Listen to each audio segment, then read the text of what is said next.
YouTube channel पर। आज हम बात करेंगे एथिकल हैकिंग के बारे में।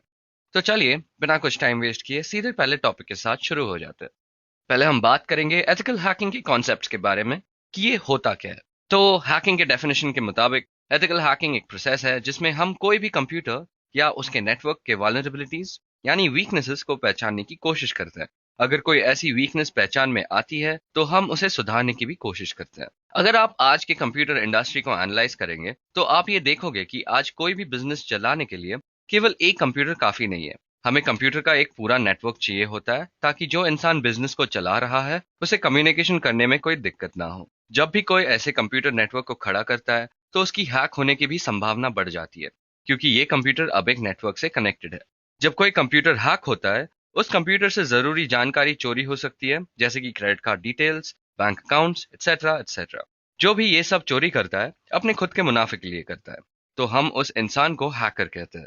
आप लोग अगर न्यूज पर ध्यान देते हो तो आप में से किसी ने देखा होगा कि हैकिंग को लेकर पूरी दुनिया में काफी हलचल हो रही है। जब भी कोई कंपनी हैक होती है उन्हें लाखों का नुकसान होता है। ऐसे कंपनीज से इंस्पायर होकर आजकल काफी कंपनीज एथिकल हैकर्स को हायर करते हैं। तो अब मन में ये सवाल उठता है कि ये एथिकल हैकर होता कौन है। एथिकल हैकर और एक हैकर के बीच में असल में ज्यादा अंतर नहीं होता। एथिकल हैकर एक हैकर जैसे एक सिस्टम को पेनिट्रेट करके उसमें खामियां ढूंढने की कोशिश करता है।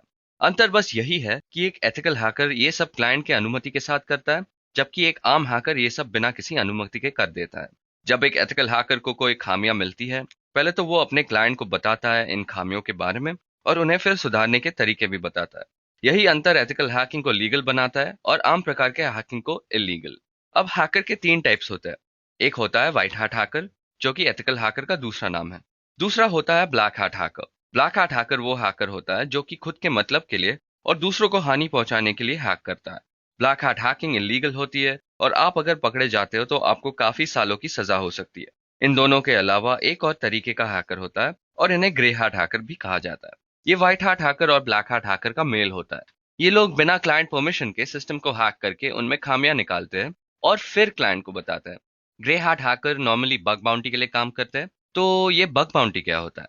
कभी कभी बड़े बड़े कंपनी जैसे कि गूगल और फेसबुक अपने सिस्टम पर बग्स ढूंढने के लिए लोगों को पैसे या रिवॉर्ड्स देते हैं। तो जब ये पैसा उन्हें मिलता है यानी हैकर को, तो उसे बग बाउंटी कहा जाता है। तो अभी हम लोगों ने समझ लिया है कि हैकिंग क्या होता है, एथिकल हैकिंग क्या होता है और हैकर के तीन टाइप्स के बारे में भी बात कर ली है। अब हम एथिकल हैकिंग के गोल्स के बारे में बात करेंगे। मतलब जब कोई कंपनी एक एथिकल हैकर को जॉब देता है तो वो उससे क्या क्या एक्सपेक्ट करता है। एक एथिकल हैकर के तीन गोल रहते हैं। पहले, उसे अपने क्लाइंट कंपनी का डेटा प्राइवेसी को प्रोटेक्ट करना है ब्लैक हैट हैकर से। दूसरा गोल है कि उसे जो भी वीकनेस या वल्नरेबिलिटी मिलेगी उसके बारे में उसे डिटेल रिपोर्ट अपने क्लाइंट को देनी होगी। उस रिपोर्ट में उसे बताना है कि उसने क्या वीकनेस ढूंढा है, कहाँ ढूंढा है और कैसे ढूंढा है, और उसे यह भी बताना है कि इन वीकनेसेस को कैसे हटाएगा।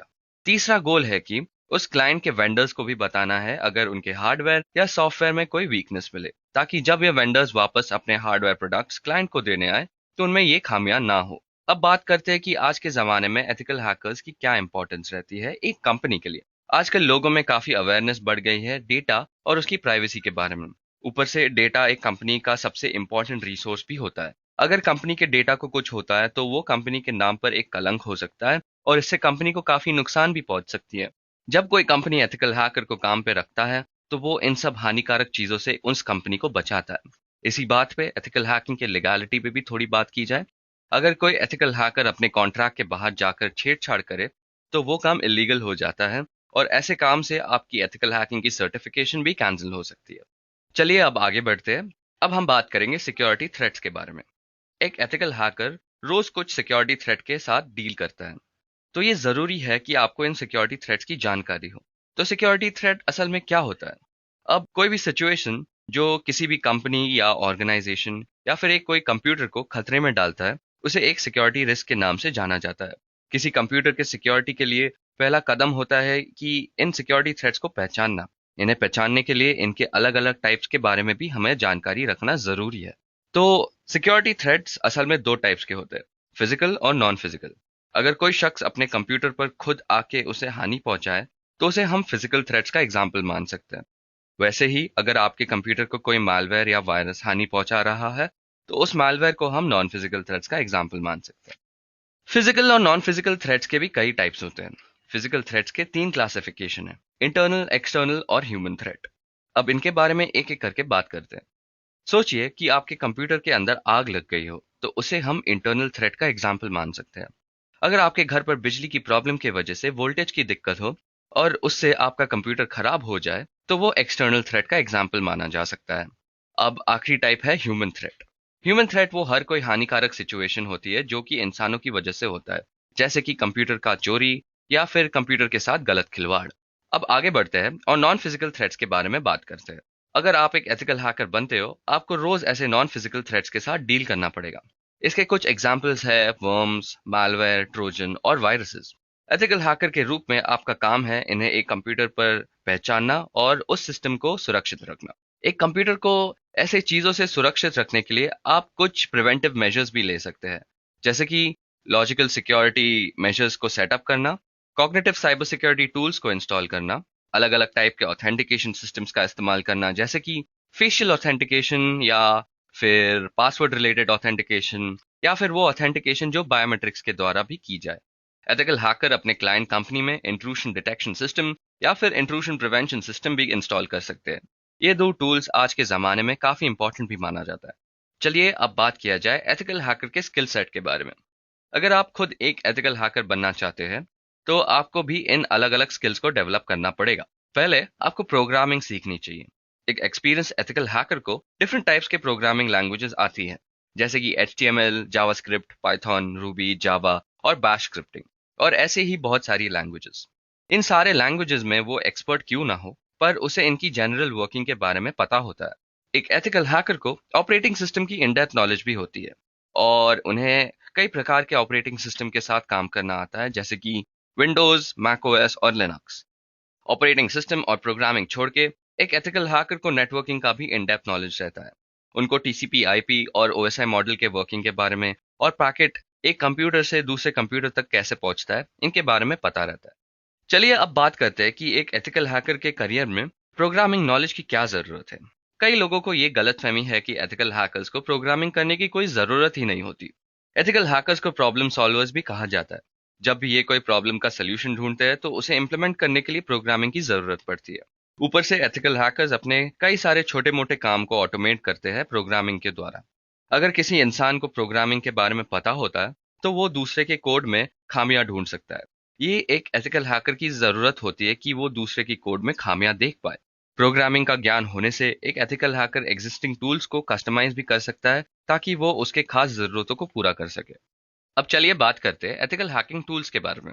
आज के ज़माने में जब सब कुछ ऑटोमेट किया जा रहा है, एथिकल हैकिंग इंडस्ट्री के लिए भी कई टूल्स डेवलप किए गए हैं। पहला टूल जिसके बारे में हम बात करेंगे वो है नेटस्पार्कर। नेटस्पार्कर एक easy to use web application security scanner है। नेटस्पार्कर को यूज करके आप SQL इंजेक्शन या क्रॉस साइट स्क्रिप्टिंग जैसे वल्नरेबिलिटीज को ऑटोमेटिकली ढूंढ सकते हैं अपने वेब एप्लीकेशन में। अगला टूल है बर्बसूट। अब बर्बसूट एक प्लेटफॉर्म है जिसके द्वारा आप वेब एप्लीकेशन सिक्योरिटी टेस्टिंग कर सकते हो। ये काफ़ी फेमस है क्योंकि बर्बसूट के साथ जो टूल्स आते हैं, वो एक दूसरे के साथ सीमलेसली इंटीग्रेट भी हो जाते हैं। अगला टूल जिसके बारे में हम बात करेंगे वो है Nmap। अब Nmap भी काफ़ी फेमस टूल है जिसके द्वारा आप नेटवर्क स्कैन्स कर सकते हो। Nmap इतना जाना जाता है एथिकल हैकिंग कम्युनिटी में क्योंकि ये जितना आसान है इंस्टॉल और यूज़ करने के लिए, वो उतना ही पावरफुल भी है। आप Nmap के द्वारा बड़े और कॉम्प्लेक्स नेटवर्क स्कैन्स बहुत आसानी से कर सकते हो। अगला टूल है Acunetics।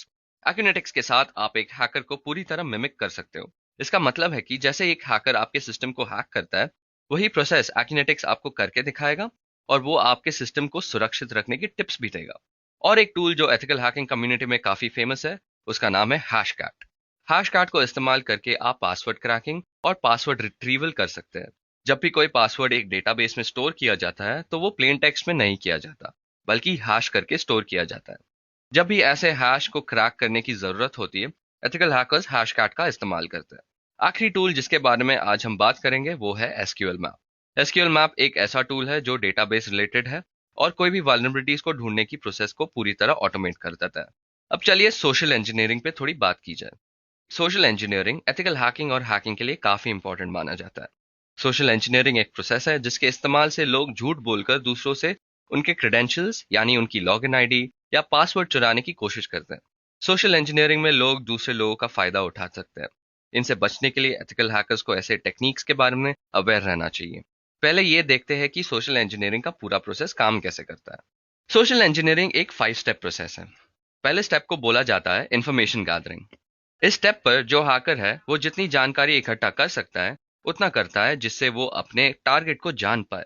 जानकारी जैसे कि वो इंसान कहाँ पे काम करता है, कैसे कंप्यूटर यूज करता है, कितने बजे से कितने बजे तक ऑनलाइन रहता है, ऐसी इंफॉर्मेशन काफी इंपॉर्टेंट हो सकती है। सेकंड स्टेप होता है अपने अटैक को प्लान करना। इस फेज में हैकर स्टेप 1 की जानकारी को इस्तेमाल करते हुए अपने पूरे अटैक प्रोसेस का ब्लूप्रिंट बनाता है। तीसरा स्टेप होता है अटैक को एग्जीक्यूट करने के लिए नेसेसरी टूल्स को इकट्ठा करना। फोर्थ स्टेप में हैकर्स अटैक करता है टारगेट सिस्टम को उनके टूल्स के साथ। अटैक के दौरान हैकर को कई बार और भी जरूरी जानकारी मिलती है जिसे वो आगे जाकर यूज कर सकता है। जैसे कि आप देख सकते हो अपनी स्क्रीन पर कि ये 5 स्टेप मिलकर एक साइक्लिक प्रोसेस बनता है। अगर कोई भी इंसान इस साइकिल में फंस जाता है तो उसे निकलना बहुत मुश्किल हो जाता है। अब चलिए सोशल इंजीनियरिंग के टेक्निक्स के बारे में थोड़ी बात की जाए। जब एक हैकर सोशल इंजीनियरिंग करने की कोशिश करता है तो वो कई टेक्निक्स इस्तेमाल करता है। हम आज उनमें से 5 टेक्निक के बारे में बात करेंगे। पहले टेक्निक का नाम है फेमिलियरिटी एक्सप्लॉइट। इसमें आप टारगेट से दोस्ती करने का ढोंग करके उससे जरूरी जानकारी निकालने की कोशिश करते हो। इंसान ज्यादातर अपने दोस्तों पे शक नहीं करता और इसी बात को दिमाग में रखते हुए ये टेक्निक का इस्तेमाल किया जाता है। दूसरा टेक्निक है कि आप अपने टारगेट को डरा कर रखो। डर के मारे या फिर डरावनी स्थिति से बचने के लिए इंसान कुछ भी कर सकता है। कई हैकर इसी चीज का फायदा उठाते हैं। अगले टेक्निक का नाम है फिशिंग। इसमें हैकर एक फेक वेबसाइट खड़ा करता है जो कि अन्य वेबसाइट की तरह दिखता है, जैसे कि फेसबुक या जीमेल। फिर ये लोगों को अपने नकली वेबसाइट का लिंक भेजता है ताकि वो उनके पर्सनल डिटेल्स का फायदा उठा सके। अगली टेक्निक का नाम है टेलगेटिंग। इसमें हैकर अपने टारगेट का जगह जगह पीछा करता है और उसके पर्सनल डिटेल्स के बारे में जानने की कोशिश करता है। आखिरी टेक्निक है इंसान के इमोशंस का गलत फायदा उठाना। जब भी कोई इमोशनल होता है उसकी पॉसिबिलिटीज बढ़ जाती है कि वो अपनी पर्सनल डिटेल्स किसी को भी बता दे। यही चीज हैकर्स अपने मन में रखते हैं और इंसानों का फायदा उठाने की कोशिश करते हैं। चलिए अब आगे बढ़ते हैं। अभी हम बात करेंगे क्रिप्टोग्राफी के ऊपर। एथिकल हैकर के रूप में आपको क्रिप्टोग्राफी की जानकारी होना चाहिए, इसलिए मैं इस टॉपिक को आज के ट्यूटोरियल में कवर करूंगा। क्रिप्टोग्राफी किसी भी इंफॉर्मेशन को छिपाने की आर्ट होती है। आज के जमाने में इंफॉर्मेशन ही सब कुछ है। सही इंफॉर्मेशन गलत हाथों में कभी कभार खतरा पैदा कर सकता है। ऐसे सिचुएशन से बचने के लिए लोग क्रिप्टोग्राफी का इस्तेमाल करते हैं। क्रिप्टोग्राफी के मदद से हम एक सेंटेंस को नॉन रीडेबल फॉर्मेट में बदल सकते हैं। इस नॉन रीडेबल फॉर्मेट को साइफर टेक्स्ट कहा जाता है। प्लेन टेक्स्ट को साइफर टेक्स्ट में बदलने का प्रोसेस एन्क्रिप्शन कहा जाता है और साइफर टेक्स्ट को प्लेन टेक्स्ट में बदलने का डिक्रिप्शन कहा जाता है। एथिकल हैकर के रूप में आपको डिक्रिप्शन पर ज्यादा ध्यान देना है। जब कोई साइफर टेक्स्ट बिना किसी की के डिक्रिप्ट करने की कोशिश करता है तो उसे क्रिप्टोनालिसिस भी कहा जाता है। क्रिप्टो एनालिसिस 3 चीजों पे डिपेंडेंट है। पहला है प्रोसेसिंग पावर, दूसरा स्टोरेज कैपेसिटी और तीसरा आपके पास कितना टाइम है जाया करने के लिए। क्रिप्टो एनालिसिस करने के 3 तकनीक होते हैं। आज हम उनमें से 3 तकनीक पर ध्यान देंगे। पहले तकनीक का नाम है ब्रूट फोर्स अटैक। इस तकनीक में हैकर वो हर पॉसिबिलिटी चेक करता है जिससे वो साइफर टेक्स्ट को डिसाइफर कर पाए। ये तकनीक काफी समय और प्रोसेसिंग पावर दोनों लेता है। दूसरे तकनीक का नाम है डिक्शनरी अटैक। इस तकनीक में वर्ड लिस्ट का इस्तेमाल होता है। वर्ड लिस्ट बेसिकली एक फाइल होता है जिसमें अलग अलग वर्ड्स हो जो कि पासवर्ड के साथ मैच कर सकता है।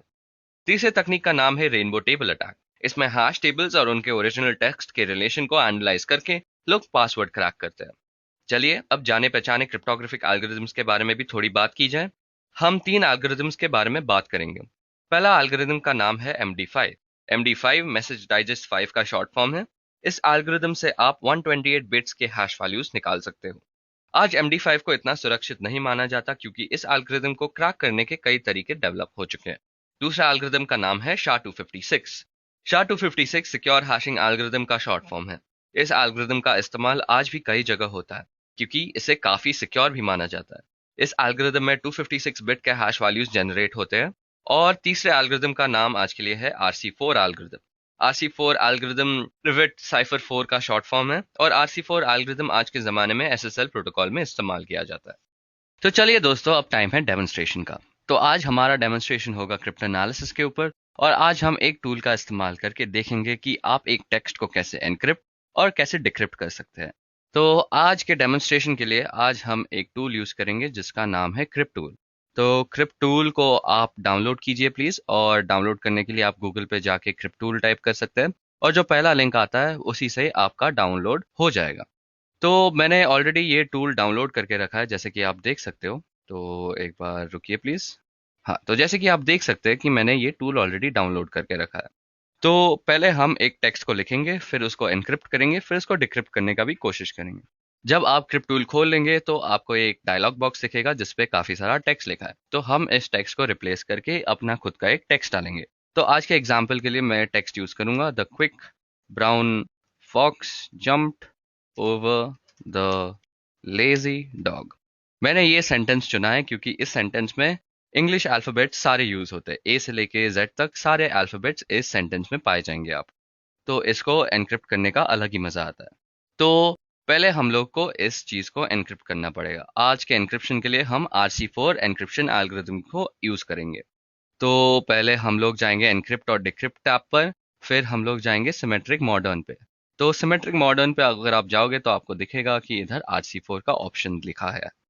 तो हम लोग इधर की लेंथ को पहले तो 24 बिट्स कर लेंगे और ये 000 ही रखेंगे। तो इसको हम अभी एनक्रिप्ट दबा के एनक्रिप्ट कर देंगे। तो जैसे कि आप देख सकते हो, अगर ये टेक्स्ट को मैं पढ़ने की कोशिश करूँ तो इसका कोई मतलब नहीं बनता क्योंकि अभी एनक्रिप्ट हो चुका है। तो इस टेक्स्ट को हम साइफर टेक्स्ट कहते हैं और ये नॉन रीडेबल फॉर्मेट में पाया जाता है। तो अगर आप इसको एनालाइज करोगे तो आपको दिखेगा कि ये सारे हेक्साडेसिमल वैल्यूज है।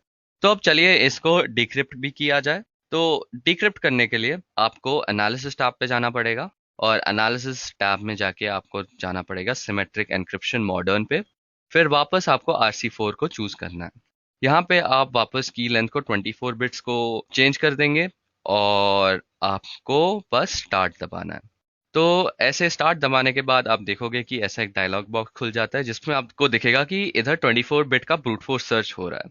तो जैसे कि हम लोग ने डिस्कस किया था, ब्रूट फोर्स वो मेथड होता है जिसमें कंप्यूटर हर कोई पॉसिबिलिटी यूज करके देखेगा इस साइफर टेक्स्ट पर। तो अभी हम वेट करेंगे कि ये साइफर टेक्स्ट अभी डिक्रिप्ट हो जाए। तो अभी इसको डिक्रिप्ट होने में अभी 1 मिनट बाकी है, तो उसके लिए हम वेट करते हैं। तो जैसे कि आप देख सकते हैं दोस्तों कि ये डिक्रिप्शन होने में भी काफ़ी टाइम लग रहा है। तो जैसे कि मैंने बताया था, ब्रूट फोर्स होने में काफ़ी टाइम लगता है। ये एक छोटा सा टेक्स्ट है तो उसमें भी इसको 1 डेढ़ मिनट लग गया। पर अगर समझिए कि ये एक बड़ा सा टेक्स्ट फाइल होता तो इसको घंटे घंटे लग जाते। तो जैसे कि आप देख सकते हो दोस्तों कि आज का ब्रूट फोर्स खत्म हो चुका है। तो रुकिए, मैं इस विंडो को थोड़ा बड़ा कर लेता हूँ और इस साइड से भी थोड़ा बड़ा कर लेता हूँ। तो अभी देखा जाए कि इस लिस्ट में क्या क्या दिया गया है। तो पहले तो एक कॉलम दिखता है हम लोग को एंट्रोपी बोल के, दूसरा दिखता है हेक्सटम बोल के। फिर होता है कि डिक्रिप्शन में टेक्स्ट क्या मिली है और उसकी की का यूज हुई है। तो जैसे कि आप देख सकते हो कई की यूज हुए गए हैं। और एंट्रोपी का इस कॉलम में मतलब है कि जितना कम एंट्रोपी होएगा उतना ही करेक्ट आपका डिक्रिप्शन होएगा।